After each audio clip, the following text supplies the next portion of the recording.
नमस्कार, स्वागत है आप सभी का इंडिया वॉइस के खास कार्यक्रम खबर देश प्रदेश में। और मैं हूं आपके साथ मानसी झा और मैं हूं आपके साथ निकिता कश्यप। आज एक बार फिर से हम आप सभी के बीच में आ लौटे हैं अपनी खबरों के साथ, जिसमें आज हम आपको बताने वाले हैं कि स्वाइन फ्लू को लेकर किस तरीके से मामले लगातार बढ़ते जा रहे हैं और केंद्र सरकार की ओर से इस पर निगरानी रखी जा रही है। तो वहीं आपको स्तब्ध करने वाली वीडियोज भी आज दिखाने वाले हैं। साथ ही साथ आपको बताएंगे कि किस तरीके से जंतर मंतर पर लगातार प्रदर्शनों का दौर भी जारी है। तो बिना किसी देरी के मान से शुरुआत करते हैं अहम खबरों की। देश में स्वाइन फ्लू के मामले तेजी से बढ़ते जा रहे हैं और जहां केंद्रीय स्वास्थ्य मंत्री जेपी नड्डा ने वरिष्ठ अधिकारियों के साथ अहम बैठक भी की।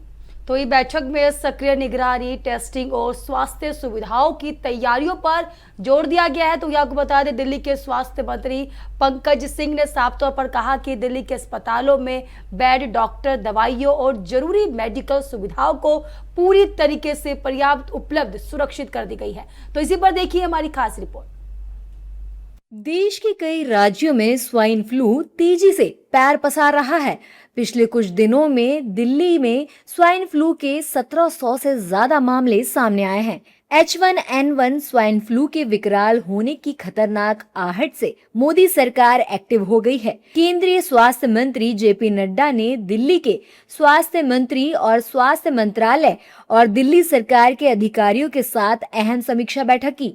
बैठक के बाद केंद्रीय स्वास्थ्य मंत्री जेपी नड्डा ने एक्स पर लिखा, देश में H1N1 इन्फ्लुएंजा की मौजूदा स्थिति और तैयारियों की समीक्षा की गई, जिसमें राष्ट्रीय राजधानी पर खास तौर पर ध्यान दिया गया।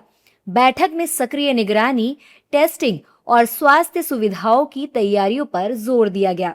जन जागरूकता और संवेदनशीलता बढ़ाने के लिए नगर निकायों जैसे संबंधित पक्षों के साथ तालमेल बिठाने पर जोर दिया गया।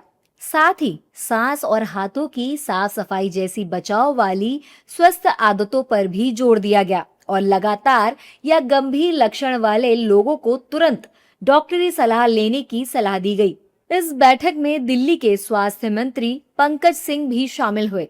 मंत्री पंकज सिंह ने एक्स पर लिखा, दिल्ली के अस्पतालों में बेड, डॉक्टर, दवाइयों और जरूरी मेडिकल सुविधा की पर्याप्त उपलब्धता सुनिश्चित की गई है। मौसमी और वेक्टर जनित बीमारियों की लगातार निगरानी की जा रही है और जरूरत के अनुसार व्यवस्थाओं को और मजबूत किया जा रहा है। दिल्ली एनसीआर में मॉनसून के बीच स्वाइन फ्लू के मामलों में काफी तेजी से बढ़ोतरी हुई है। अब हम आपको बताते हैं कि स्वाइन फ्लू के लक्षण क्या है। अचानक तेज बुखार, ठंड लगना, लगातार सूखी खांसी, गले में खराश या दर्द, मांसपेशियों और शरीर में तेज दर्द, कमजोरी और थकान, सांस लेने में परेशानी। अब आपको बताते हैं कि स्वाइन फ्लू से बचाव के क्या तरीके हैं। हाथों को साबुन और पानी से नियमित साफ करें। खांसने, छींकने के बाद हाथ जरूर धोएं। फ्लू के लक्षण दिखे तो डॉक्टर से जांच कराएं। फ्लू जैसे लक्षण वाले लोगों से उचित दूरी रखें। भीड़ भाड़ वाले स्थानों पर जाने से बचें। प्रेग्नेंट महिलाएं, छोटे बच्चे और बुजुर्गों में स्वाइन फ्लू का खतरा सबसे ज्यादा होता है। वैसे स्वाइन फ्लू से बचने के लिए वैक्सीन सबसे प्रभावी तरीका है। कुल मिलाकर कहा जाए तो सरकार स्वाइन फ्लू से निपटने के लिए एक्शन मोड में आ गई है। वही नजर आते अगली खबर की बता दी आपको, दिल्ली में छात्र आंदोलन के दौरान पैलेट गन के इस्तेमाल और छात्र साहिल की आंख की रोशनी जाने के आरोप को लेकर राहुल गांधी ने दिल्ली पुलिस के खिलाफ मोर्चा खोलते हुए करीब 5 घंटे धरना दिया है। बिल्कुल, और देखिए इसके बाद दिल्ली पुलिस ने अज्ञात लोगों के खिलाफ बीएनएस की धारा 118 और 125 के तहत एफआईआर को दर्ज करते हुए इसकी कॉपी भी पीड़ित को सौंपी है। और अब जांच में पैलेट गन चलने की परिस्थितियों और जिम्मेदारी तय होने पर भी सबकी नजर टिकी हुई है। इसी पर बनी हमारी रिपोर्ट, दिखाते हैं आपको। दिल्ली में छात्र आंदोलन खत्म हो चुका है, लेकिन आंदोलन के दौरान पैलेट गन के इस्तेमाल को लेकर सियासत थमने का नाम नहीं ले रही है। प्रदर्शन के दौरान छात्र साहिल लोचब ने पुलिस की पैलेट गन से आंख की रोशनी जाने का आरोप लगाया था। इसी मामले को लेकर कांग्रेस नेता राहुल गांधी आज दिल्ली डीसीपी कार्यालय के बाहर धरने पर बैठे। राहुल के साथ प्रियंका गांधी, अधीर रंजन चौधरी, सलमान खुर्शीद और जयराम रमेश भी मौजूद रहे। राहुल गांधी करीब 5 घंटे तक धरने पर बैठे रहे और मामले में कार्रवाई की मांग की। जिसके बाद पुलिस ने अज्ञात के खिलाफ मामला दर्ज कर लिया है। एफआईआर दर्ज होने के बाद मामले की जांच का रास्ता साफ हो गया है। पुलिस अब घटना से जुड़े तथ्यों, मौके पर मौजूद लोगों, वीडियो फुटेज और अन्य साक्ष्यों के आधार पर पूरे घटनाक्रम की जांच कर सकती है। ऐसे में अब सबसे बड़ा सवाल यही है कि पैलेट गन किस परिस्थिति में चली, इसे किस तरह से अनुमति मिली और इससे छात्र को लगी चोट के लिए जिम्मेदारी किसकी तय होती है। हमने यहाँ पे कोई गलत काम नहीं किया है। हमने सिर्फ एक हिंदुस्तान के नागरिक के लिए, उसकी माँ के लिए, उसके पिता के लिए न्याय मांगा है और उसके लिए 8 घंटे लग गए। और फाइनल, बड़ी इंटरेस्टिंग बात, फाइनल परमिशन फाइनल होके होम सेक्रेटरी और अमित शाह जी को देना पड़ा, तब इन्होंने जाके फाइनल एफआईआर दिया। तो आप समझ जाइए एफआईआर रोक कौन रहा था। ये बेचारे जो पुलिस वाले हैं, ये चाहते थे एफआईआर करना, वो वाले भी चाहते थे एफआईआर करना, बट ऊपर से न्याय की ब्रेक लगी हुई है। साहिल का आरोप था कि छात्र आंदोलन के दौरान पुलिस की कार्रवाई में चली पैलेट गन से उनकी आंख में गंभीर चोट आई और उनकी आंख की रोशनी चली गई। इस घटना को लेकर विपक्ष लगातार दिल्ली पुलिस और सरकार पर सवाल उठा रहा है। कांग्रेस ने मांग की है कि साहिल लोचब को न्याय मिले और पैलेट गन चलाने की परिस्थितियों की गंभीरता से जांच हो। आखिरकार दिल्ली पुलिस को राहुल गांधी की जिद के आगे झुकना पड़ा। दिल्ली पुलिस ने राहुल गांधी के धरने के बाद अज्ञात के खिलाफ एफआईआर दर्ज की। राहुल गांधी के 5 घंटे के धरना प्रदर्शन के बाद पुलिस ने यह एफआईआर दर्ज की। एफआईआर की कॉपी पीड़ित साहिल लोचब को सौंप दी गई है। दिल्ली पुलिस ने भारतीय न्याय संहिता बीएनएस की धारा 118 और 125 के तहत एफआईआर दर्ज की है। एफआईआर दर्ज करवाने के बाद राहुल गांधी संसद मार्ग थाने से लौट गए। न्याय की हुई है, ये एफआईआर न्याय की तरफ एक और कदम है मेरा, जो पहला कदम है। पर मेरे को खुशी से ज्यादा दुख भी है कि एलओपी के होने के बावजूद भी 8 घंटे लग गए कंप्लेंट दिखाने में, जबकि मैं खुद गवाह खड़ा हूँ, मेरे शरीर में 200 चल रहे, उसके बाद भी मेरी एफआईआर को 8 घंटे में लिया गया और शायद ये ली भी ना जाती अगर एलओपी मेरा साथ न देते। 14 अगस्त से मैं एफआईआर के लिए घूम रहा हूँ ठीक होने के बावजूद भी, लेकिन 7 से 8 दिन के बाद मेरी एफआईआर मिल गई। उम्मीद थी आपकी एफआईआर रजिस्टर्ड होगी, जब ये कुछ बात हुई और आप यहाँ आए, सुबह जो पुलिस ने कहा उसके बाद नहीं, मेरे को विश्वास था जी एलओपी आके तो कंप्लेंट तो होनी है। ये विश्वास भारत के हर छात्र को मैं यही कहना चाहता हूँ कि आपको विश्वास रखना, आपकी आवाज को कोई नहीं दबा सकता जब तक ऐसे जननायक भारत में है। फिलहाल दिल्ली का छात्र आंदोलन भले ही खत्म हो गया हो, लेकिन पैलेट गन मामले में आंदोलन को लेकर चल रही राजनीतिक बहस को नया मुद्दा दे दिया है। एक तरफ कांग्रेस इस मामले को लेकर सरकार और पुलिस को घेर रही है, तो दूसरी तरफ एफआईआर दर्ज होने के बाद जांच के नतीजों का इंतजार भी अहम हो गया है। अब नजर इस बात पर रहेगी कि जांच में पैलेट गन चलने की वजह क्या सामने आती है और साहिल लोचब के आरोपों पर पुलिस की जांच किस नतीजे तक पहुंचती है। खबरों में आगे बढ़ते हैं। जंतर मंतर पर आरक्षण और यूजीसी के नए नियमों के खिलाफ प्रदर्शन करने पहुंचे सैकड़ों लोगों ने जाति के बजाय आर्थिक आधार पर आरक्षण देने की मांग को उठाया है। तो वही प्रदर्शनकारियों ने जरूरतमंदों को शिक्षा, कोचिंग और अन्य सुविधाओं में प्राथमिकता देने की बात कही है। तो यहाँ को बता दें, प्रदर्शन की अनुमति को लेकर पुलिस और प्रदर्शनकारियों के बीच काफी ज्यादा टकराव भी हुआ, जिसके बाद पुलिस ने कार्रवाई करते हुए प्रदर्शनकारियों को मौके से हटा दिया। इसी पर देखिए हमारी खास रिपोर्ट। जंतर मंतर पर आरक्षण हटाने की मांग को लेकर सैकड़ों प्रदर्शनकारी जुटे। हाथों में पोस्टर, जुबान पर नारे और मुद्दों की लंबी फेहरिस्त। आरक्षण से लेकर यूजीसी के नए नियमों तक प्रदर्शनकारियों का कहना था कि आरक्षण जाति के आधार पर नहीं बल्कि आर्थिक आधार पर होना चाहिए। साथ ही यूजीसी के 2026 के समानता संबंधी नियमों को लेकर भी नाराजगी जताई, जिसके बाद पुलिस ने प्रदर्शनकारियों पर बल प्रयोग कर उनको खदेड़ दिया। पुलिस ने जंतर मंतर को खाली कराया और प्रदर्शन कर रहे लोगों को डिटेन किया। पुलिस पहले ही साफ कर चुकी थी कि जंतर मंतर पर प्रदर्शन करने की अनुमति नहीं दी गई है और नई दिल्ली जिले में बीएनएस की धारा 163 के तहत निषेधाज्ञा लागू है। इसके बावजूद प्रदर्शनकारी मौके पर पहुंचे और नारेबाजी करते रहे। हमारी डिमांड है कि ये आरक्षण जो है इसके बारे में सरकार हमसे बात करे, जो योग्यता हो वो योग्यता के आधार पर आरक्षण करे। लेकिन ये लोग हनुमान चालीसा का पाठ होते हुए हम लोग को धक्के मार करके मंच तोड़ दिया गया, हनुमान चालीसा को रोक दिया गया। दिल्ली पुलिस का कहना था कि यहाँ प्रदर्शन की अनुमति नहीं थी। पुलिस के मुताबिक 21 अगस्त को रामलीला मैदान में शाम 4 बजे तक अधिकतम 500 लोगों के प्रदर्शन की इजाजत दी गई थी। साथ ही जुलूस निकालने या धरना स्थल पर रुकने की अनुमति भी नहीं थी। जंतर मंतर पर भीड़ बढ़ने के साथ पुलिस ने बैरिकेडिंग पर प्रदर्शनकारियों को रोकना शुरू किया। प्रदर्शनकारियों का आरोप है कि उन्हें हटाने के दौरान पुलिस ने बल प्रयोग किया, यानी आरक्षण पर बहस शुरू हुई थी, लेकिन कुछ ही देर में बहस का अगला मुद्दा पुलिस की कार्रवाई बन गया। प्रदर्शनकारियों की मांग है कि जाति नहीं, आर्थिक आधार पर मिले आरक्षण। आरक्षण का आधार हो आर्थिक स्थिति। जरूरतमंद व्यक्ति को मिले आरक्षण का लाभ। किसी भी जाति के गरीबों को शिक्षा और कोचिंग में सहायता मिले। वंचित और जरूरतमंद लोगों तक पहुंचे योजनाओं का लाभ। आर्थिक रूप से कमजोर लोगों को मिले प्राथमिकता। आरक्षण का लाभ उसी को मिले जिसे उसकी सबसे ज्यादा जरूरत है। फिलहाल जंतर मंतर खाली करा दिया गया है, लेकिन आरक्षण और यूजीसी के नियमों को लेकर प्रदर्शनकारियों का गुस्सा खत्म होता नहीं दिख रहा।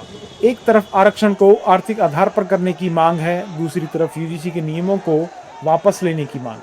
पुलिस का जोर अनुमति वाली जगह और तय नियमों पर है, यानी आज जंतर मंतर पर आंदोलन तो कुछ घंटों में खत्म हो गया, लेकिन मुद्दे अभी बाकी हैं। तो वही नजर आते अगली खबर की बता दिया आपको, प्रयागराज में लगातार बारिश और ऊपरी इलाकों में पानी छोड़े जाने के चलते गंगा और यमुना का जल स्तर जो है लगातार बढ़ रहा है। बिल्कुल, और देखिए संगम क्षेत्र पूरी तरह से जलमग्न हो गया है और जबकि कई निचले इलाकों में घरों और सड़कों तक भी पानी जा पहुंचा है। हालांकि दोनों नदियां अभी खतरे के निशान से नीचे ही बह रही हैं। जलस्तर बढ़ने के मद्देनजर प्रशासन भी पूरे तरीके से अलर्ट मोड पर है। इसी पर बनी हमारी रिपोर्ट, दिखाते हैं आपको। प्रयागराज में गंगा और यमुना के बढ़ते जलस्तर ने एक बार फिर बाढ़ की चिंता बढ़ा दी है।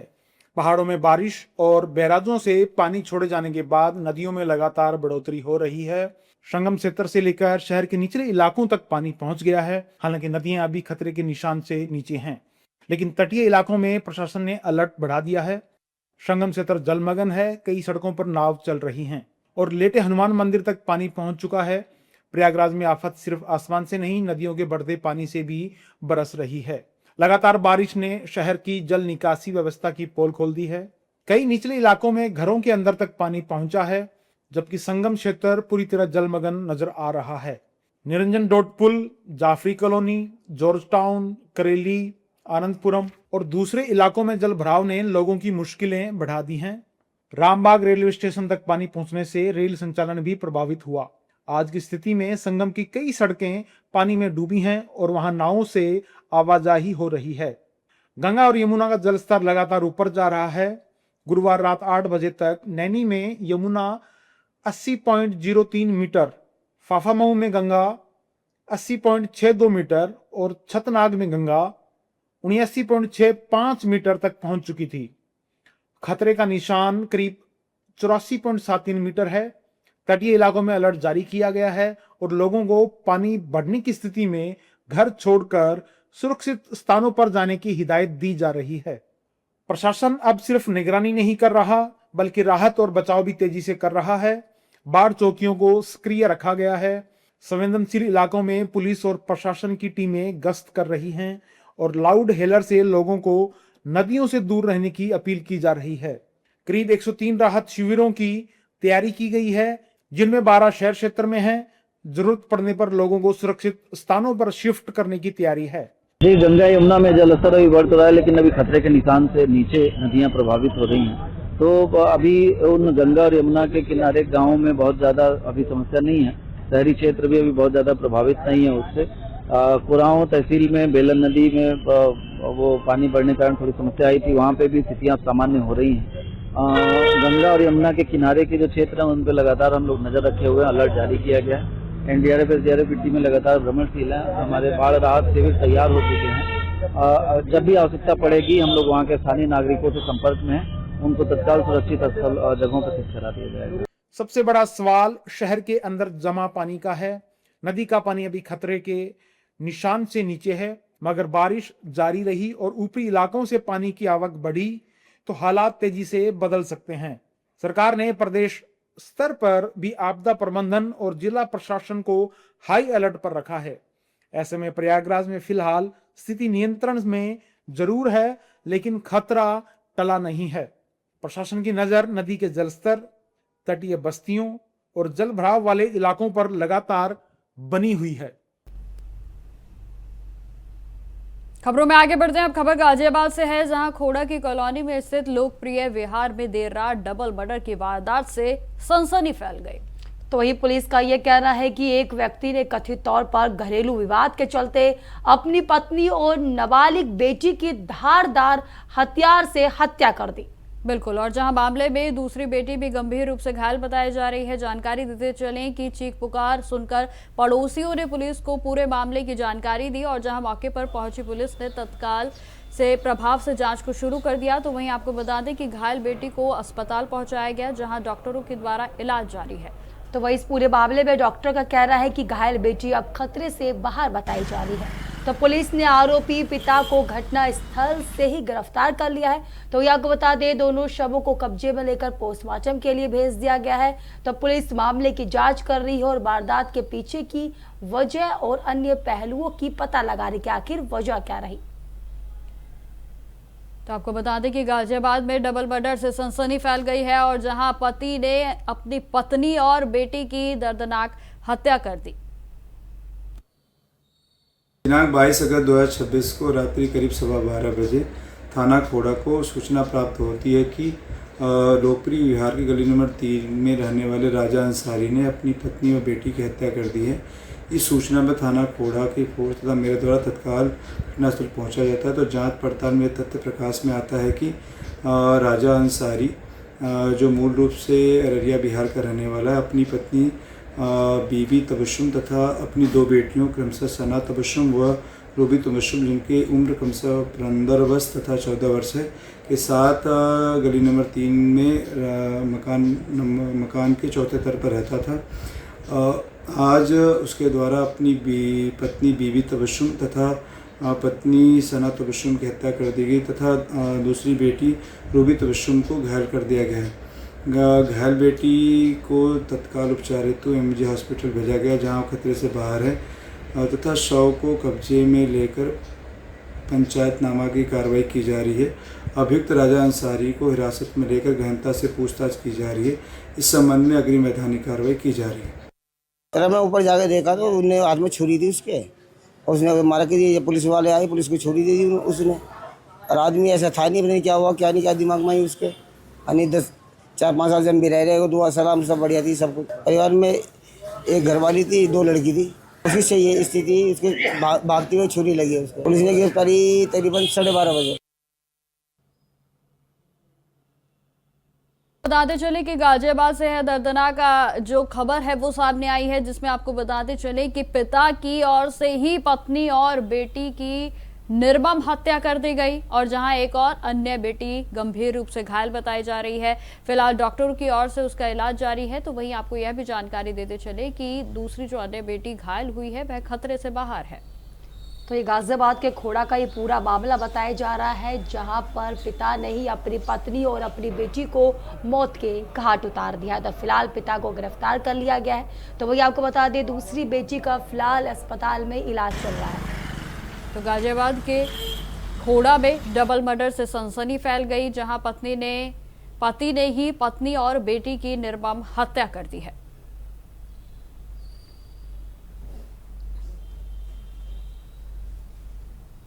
वही गाजियाबाद से खबर बता रहे हैं आपको बता दें, गाजियाबाद में डबल मर्डर से चारों तरफ सनसनी फैली हुई नजर आ रही है। पति ने पत्नी और नाबालिग बेटी की हत्या कर दी गई है। इस वक्त की बड़ी खबर आपको बता दें, फिलहाल गिरफ्तार कर लिया गया है पिता और एक बच्ची जो है, जिसका अस्पताल में अभी इलाज चल रहा है। बिल्कुल, तो आपको बता दें कि गाजियाबाद से जैसे ही ये मामला सामने आया है, हर किसी को इस मामले ने स्तब्ध कर दिया है, क्योंकि इस मामले में आरोपी और कोई नहीं बल्कि इसमें पति ही आरोपी बताया जा रहा है, जिसने पहले अपनी पत्नी की हत्या की और जिसके बाद उसने अपनी एक बेटी की भी हत्या कर दी। तो वहीं आपको बताते चलिए कि अन्य बेटी को भी घायल उसके ओर से कर दिया गया, जिसका इलाज अभी जारी है। तो वहीं ये इस पूरे मामले की जानकारी पड़ोसियों के द्वारा पुलिस को दी गई थी और जिसके बाद पुलिस मौके पर पहुंची, जहां घायल बेटी को हिरासत में लेते हुए अस्पताल में भर्ती कराया गया, जहां उसका इलाज अभी भी जारी है। हालांकि आपको यह जानकारी देते चले कि डॉक्टरों की ओर से बताया गया है कि जो अन्य बेटी जिसका उपचार चल रहा है वह अभी खतरे से बाहर है।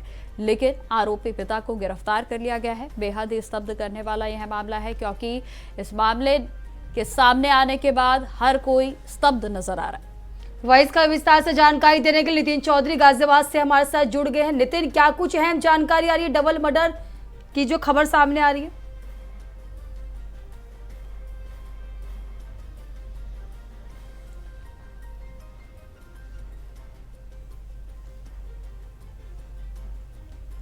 वही बता दें आपको, गाजियाबाद में डबल मर्डर से चारों तरफ सनसनी फैली हुई नजर आ रही है। पति ने पत्नी और नाबालिग बेटी की हत्या कर दी। तो वही आपको बता दें, दूसरी बेटी फिलहाल अभी खतरे से बाहर बताई जा रही है, जिसका इलाज जो है अस्पताल में चल रहा है। तो वही ये भी कहा जा रहा है कि घरेलू विवाद के चक्कर में ये पूरा मामला सामने आया है। तो वही पति को मौके से गिरफ्तार कर लिया गया है। तो वही एक बार फिर से हमारे संवाददाता नितिन चौधरी जुड़ चुके हैं। नितिन, गाजियाबाद में डबल मर्डर का जो ये मामला सामने आ रहा है, जहां पर पति ने पत्नी और बेटे की हत्या कर दी है, तो क्या कुछ अहम जानकारी आ रही है?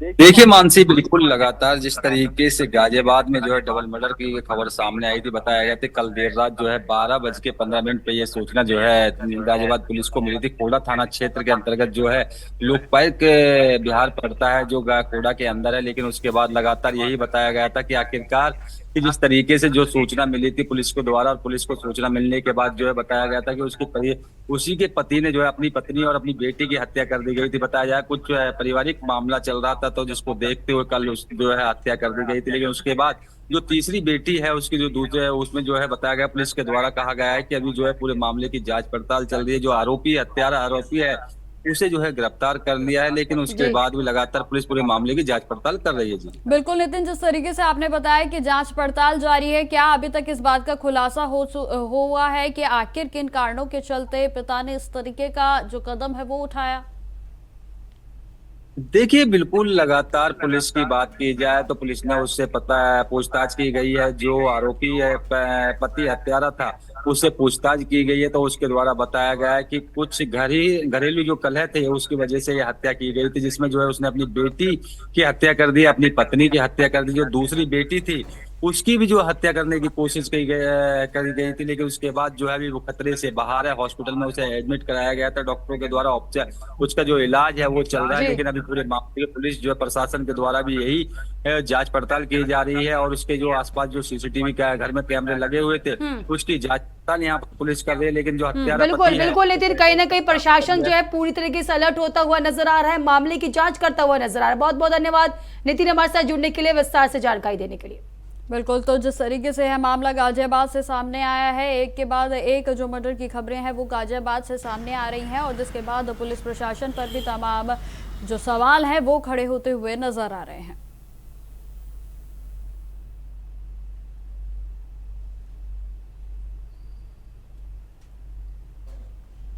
खबरों में आगे बढ़ते हैं। अब खबर महाराष्ट्र से है, जहां छत्रपति संभाजी नगर से एक दिल दहला देने वाली घटना सामने आई है।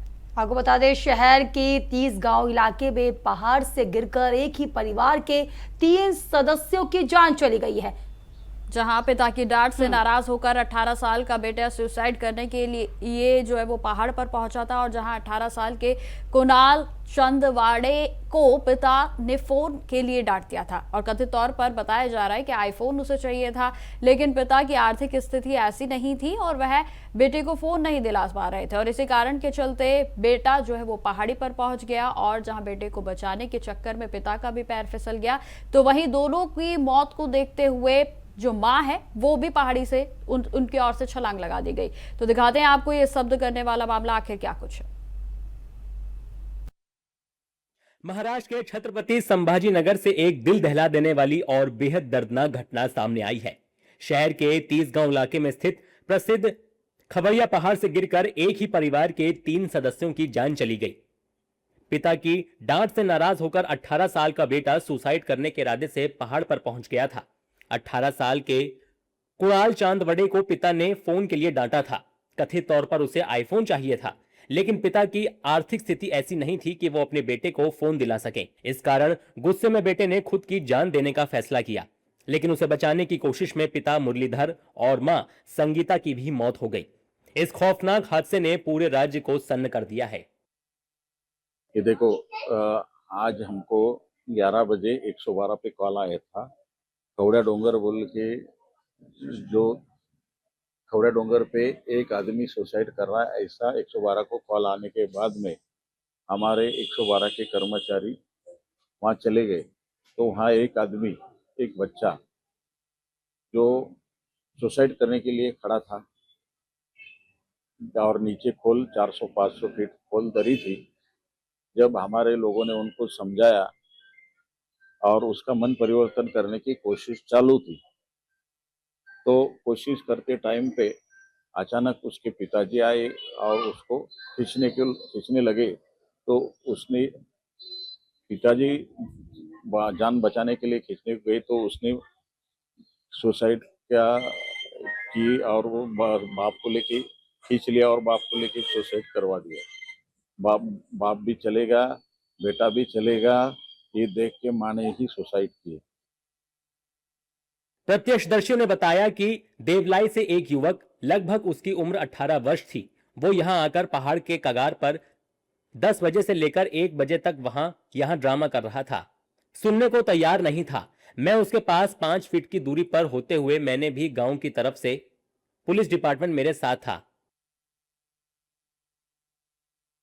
देवळा येथून एक तरुण, जवळपास त्याचं वय 18 वर्ष होतं, ते येऊन डोंगराच्या कडेवर 10 वाजेपासून ते 1 वाजेपर्यंत तो नाट्य थरार करत होता. ऐकायला तयार नव्हता. मी त्याच्याजवळ 5 फूट अंतरावर असताना मी सुद्धा गावाच्या वतीने पोलीस डिपार्टमेंट माझ्यासोबत होतं, परंतु मुलगा ऐकण्याच्या स्थितीत नव्हता. तो वारंवार जागा बदलत होता आणि आईशी संवाद साधत होता. आईने सुद्धा भरपूर त्याला विनंती केली की बाळा असं नको तसं नको, पण त्यांनी काही ऐकण्याच्या तो स्थितीत नव्हता. डिप्रेशन मध्ये गेलेला होता. आईने विनंती केली. जवळपास 3 तास आम्ही त्याची विनंती करत होतो. त्याच्यानंतर त्याचे वडील खाली होते. खाली येऊन त्याचे वडील सुद्धा विनवणी करत होता, परंतु घटना में एक ही परिवार के 3 लोगों की मौत से देवलाई चौक समेत पूरे छत्रपति संभाजी नगर में शोक की लहर है। बहरहाल पुलिस मामले की आगे जांच कर रही है। संभल में एक बार फिर बाबा का बुलडोजर गरजा है। सिरसी कस्बे में चामुंडा देवी मंदिर की जमीन पर बने कथित अवैध निर्माण पर प्रशासन ने बड़ी कार्रवाई की है। जी हां, आपको बताते चले कि एसडीएम, तहसीलदार और पुलिस के अधिकारियों की मौजूदगी में 2 मंजिला निर्माण को जमीनोदोज कर दिया गया। तो वहीं मंदिर कमेटी की ओर से भी जमीन पर लंबे समय से कथित अवैध कब्जे की शिकायतों को किया जा रहा था। इसी पर बनी हमारी रिपोर्ट, दिखाते हैं आपको। संभल में एक बार फिर आज बाबा का बुलडोजर गरजा है। सिरसी कस्बे में चामुंडा देवी मंदिर की जमीन पर बने कथित अवैध निर्माण पर प्रशासन ने बड़ी कार्रवाई की। 2 मंजिला धर्म काटा, देखते ही देखते जमीनदोज हो गया। संभल में फिर चला पीला पंजा। मंदिर की 72 वर्ग मीटर जमीन का मामला, 2 मंजिला निर्माण ध्वस्त, धर्म काटे पर भी कार्रवाई। 20 साल से कांग्रेस नेता मोहम्मद अब्बास का था कब्जा। एसडीएम विकास चंद्र, तहसीलदार धीरेन्द्र प्रताप सिंह और सीओ कुलदीप सिंह की मौजूदगी में बुलडोजर कार्रवाई की गई और अवैध निर्माण मलबे में बदल दिया गया। उस जमीन के 72 वर्ग मीटर भाग पे अवैध निर्माण था, धर्म काटा था और मकान रूपी कंस्ट्रक्शन था, जिसको लेकर के तहसीलदार न्यायालय में वाद दर्ज किया गया और पक्षों को सुनवाई का अवसर दिया गया। 2026 के तीसरे महीने में इसमें आदेश पारित किया गया, जिसको लेकर के जिनके विरुद्ध बेदखली हुई थी मंजर अब्बास, उनके द्वारा जिलाधिकारी महोदय के न्यायालय में 67(5) की अपील की गई। जिलाधिकारी महोदय के न्यायालय से उसमें आदेश पारित किया गया और उस आदेश के कंप्लायंस में, उसके क्रियान्वयन में आज बेदखली की कार्रवाई मौके पर की जा रही है। मंदिर प्रबंधक विमल सैनी ने कब्जे को लेकर शिकायत की थी। वहीं गांव के एक व्यक्ति का कहना है कि इस जमीन को लेकर सालों से शिकायतें की जा रही थी और कब्जा हटाने की मांग उठाई जा रही थी। ये हैं मंजर अब्बास हैं, ये पार्टी से साथ कांग्रेस से जुड़े हुए हैं। शिकायत तो ऐसे मानो करीब 2012 से शिकायत ही करते चले आ रहे हैं इसकी, और पहले से लगे हुए तो 92 से लगे हुए हैं इसमें, जो बार बार तहरीर देते रहे, धरना देते रहे, डीएम साहब के यहाँ, एसडीएम साहब के यहाँ शिकायत करते रहे। फिर जो है करीब 1.5 साल पहले ये कब्जा मुक्त हुई, जो पुराना मंदिर है उसकी जगह नए मंदिर का निर्माण करा। अब जो कम रह रही भूमि उससे जो है सरसरबन की कार्रवाई के तहत कब्जा मुक्त कराई जा रही है।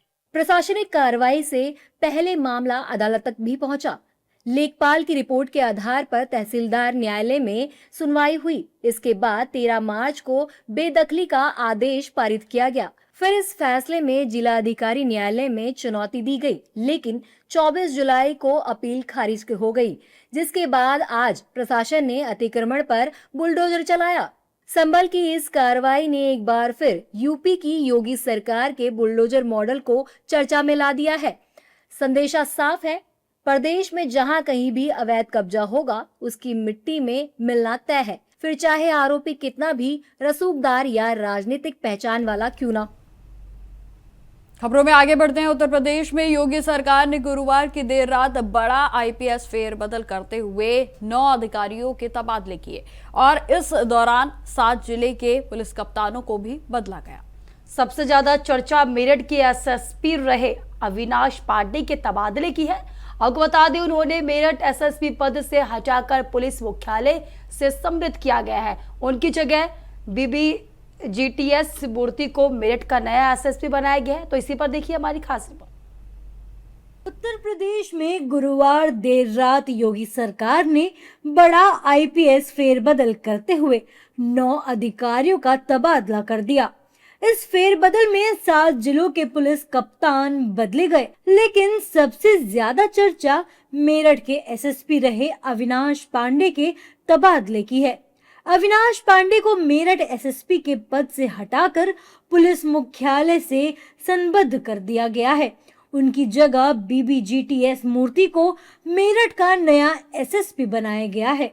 दरअसल जुलाई में ललिता गौतम हत्याकांड को लेकर मेरठ कलेक्ट्रेट पर प्रदर्शन हुआ, जिसमें एसएसपी अविनाश पांडे के प्रदर्शनकारियों को थप्पड़ मारने और पुलिस वाहन में जाकर एक हिरासत में लिए गए व्यक्ति के साथ मारपीट करने के वीडियो सामने आए थे। वीडियो वायरल होने के बाद मामले ने तूल पकड़ा। इसके बाद दलित संगठनों और प्रदर्शनकारियों की ओर से एसएसपी के खिलाफ कार्रवाई की मांग लगातार उठती रही थी। वहीं अब ललिता गौतम हत्याकांड में नया मोड़ सामने आया है, जिसमें सपा नेता और एक युवक पर अविनाश पांडे द्वारा मारपीट के आरोप लगाए गए हैं।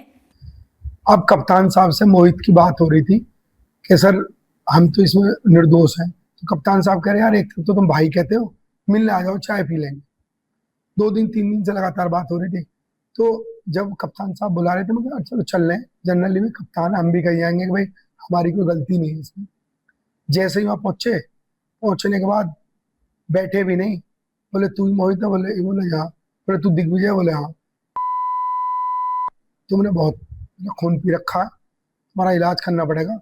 मैंने कि सर गलती नहीं हुआ। सर गाली क्यों दे रहे हो? बोले दिखाता है। तो फिर वो उठाकर केबिन में ले गए। तो बगल में केबिन है उनके, यहाँ पर सोफे पड़े हैं, उसमें ले जाके इतनी कौनी मारी, इतने मार पिटाई करी। 3-4 जने थे जिसका कोई ठिकाना नहीं। सपा नेता की थाने में पिटाई को लेकर सपा विधायक अतुल प्रधान ने भी एसएसपी के खिलाफ कार्रवाई की मांग की है। साथ ही राज्य की योगी सरकार पर तीखा हमला बोला है। ये बर्बरता है और ये सरकार शायद छूट दिए हुए है।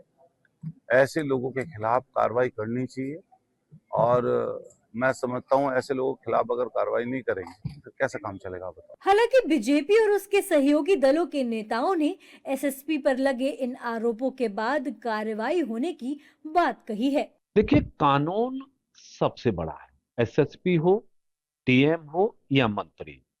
यदि किसी लीडर को, किसी कार्यकर्ता को पुलिस के वरिष्ठ लोग उसके साथ मारपीट करेंगे, उसको बंद करेंगे बिना कारणों के, तो ये ठीक परिभाषा कानून की नहीं होती। तो आज के दिन में अब जांच का विषय मुख्यमंत्री को धन्यवाद दूंगा।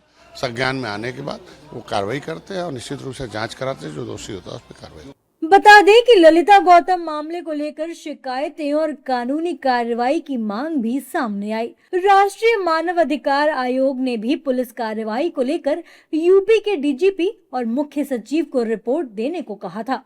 अब करीब 1.5 महीने बाद सरकार ने अविनाश पांडे को मेरठ से हटा दिया है। यही वजह है कि इस तबादले को सिर्फ प्रशासनिक फेरबदल के तौर पर नहीं देखा जा रहा है। अब हम आपको बताते हैं कि एसएसपी अविनाश पांडे कौन है। अविनाश पांडे मूलतः यूपी के लखीमपुर खीरी जिले के रहने वाले हैं। उन्होंने इलेक्ट्रॉनिक्स एंड कम्युनिकेशन इंजीनियरिंग में बीटेक किया है। अविनाश पांडे साल 2015 बैच के यूपी कैडर के अधिकारी हैं। गाजियाबाद में एसपी सिटी, पीलीभीत और मऊ में एसपी के पद पर रह चुके हैं। अविनाश पांडे प्रयागराज महाकुंभ में भी अपनी सेवाएं दे चुके हैं। बता दें कि एसएसपी अविनाश पांडे ने उत्तर प्रदेश में कई महत्वपूर्ण पदों पर काम किया है। फरवरी 2026 में उन्हें मेरठ का एसएसपी बनाया गया था। हालांकि इससे पहले भी वो मेरठ में तैनात रह चुके थे। अविनाश पांडे को पुलिस सेवा में उनके काम के लिए 2 बार डीजीपी कमेंडेशन डिस्क मिल चुका है। 2026 में ललिता गौतम हत्याकांड के विरोध में मेरठ में प्रदर्शन के दौरान पुलिस कार्रवाई को लेकर अविनाश पांडे विवादों में आए। वायरल वीडियो में उन्हें पुलिस वाहन के अंदर हिरासत में लिए गए एक प्रदर्शनकारी को थप्पड़ मारते हुए देखा गया। इसके बाद 20 अगस्त 2026 की रात हुए आईपीएस फेरबदल में उन्हें मेरठ एसएसपी पद से हटाकर लखनऊ स्थित पुलिस मुख्यालय से संबद्ध कर दिया गया।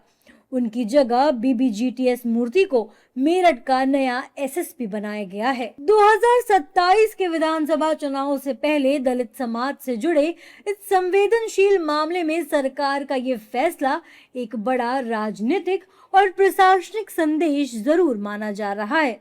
कुल मिलाकर 9 आईपीएस के इस फेरबदल में कई जिलों के कप्तान बदले हैं, लेकिन मेरठ का बदलाव सबसे ज्यादा सुर्खियों में है। तो फिलहाल आज की इस खास पेशकश में इतना ही, जिसमें हमने आपको तमाम विषयों पर जानकारी दी, साथ ही साथ आपको संभाजी नगर से स्तब्ध करने वाले मामले के बारे में भी बताया।